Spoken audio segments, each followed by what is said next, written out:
जैसे इंसान के द्वारा निर्मित किसी भी चीज़ में, मूर्ति में, चित्र में परमात्मा नहीं है। दोस्तों, ये सच है, मानव द्वारा निर्मित किसी चीज़ में वो नहीं है। वो हो भी कैसे सकते हैं? वो इतनी विशाल चीज़ है परमात्मा, विशाल अनंत है वो, जिसका ना आदि है ना अंत है। मानव द्वारा निर्मित किसी मूर्ति में या किसी चित्र में हो ही नहीं सकते।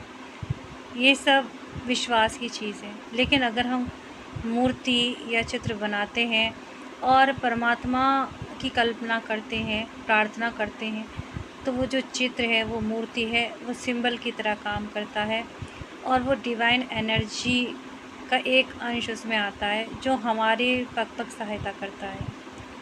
लेकिन पूरी तरह से इसको नकार देना ये व्यर्थ है। अगर हम बाइबल की बात करें, कहीं ना कहीं हमने जीसस की बात को, प्रभु यीशु की बात को गलत तरीके से लिया है। उन्होंने कई बार अपने शिष्यों को ऐसी जगह जाने से मना करा था जहाँ पर मूर्ति पूजा होती थी।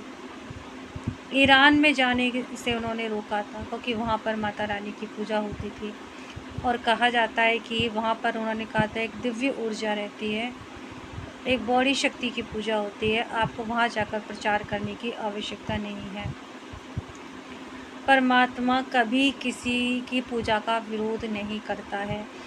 और जो क्रिश्चियंस हैं या मुस्लिम हैं या और धर्म के लोग जो मूर्ति पूजा का विरोध करते हैं, बोलते हैं मूर्तियाँ जो है शैतान का प्रतीक है, तो पहली बात ये है कि शैतान का प्रतीक मूर्ति कैसे हो सकती है? नहीं हो सकती, क्योंकि आप शैतान की पूजा करते हैं, आप नेगेटिव होते हैं, आप गलत काम करते हैं, आप मानवता को शर्मसार करते हैं अगर आप शैतान के उपासक होते हैं।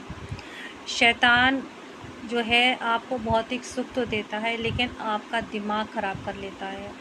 अगर आप मूर्ति पूजा नहीं कर रहे हैं लेकिन आप गलत काम कर रहे हैं, जीवों को सता रहे हैं, मांस खा रहे हैं, हत्याएं कर रहे हैं, गलत काम कर रहे हैं, घृणित काम कर रहे हैं, तब आप शैतान के उपासक हैं। चाहे आप मस्जिद जा रहे हैं या फिर आप चर्च जा रहे हैं, लेकिन अगर आप कहीं भी नहीं जा रहे, ना मंदिर, मस्जिद, चर्च, गुरुद्वारे कहीं नहीं जा रहे, केवल अच्छे काम कर रहे हैं, सिर्फ अच्छे काम, किसी भी डिवाइन का नाम नहीं ले रहे, ईश्वर की किसी भी शक्ति का नाम नहीं ले रहे, तब भी आप ईश्वर के करीब हैं।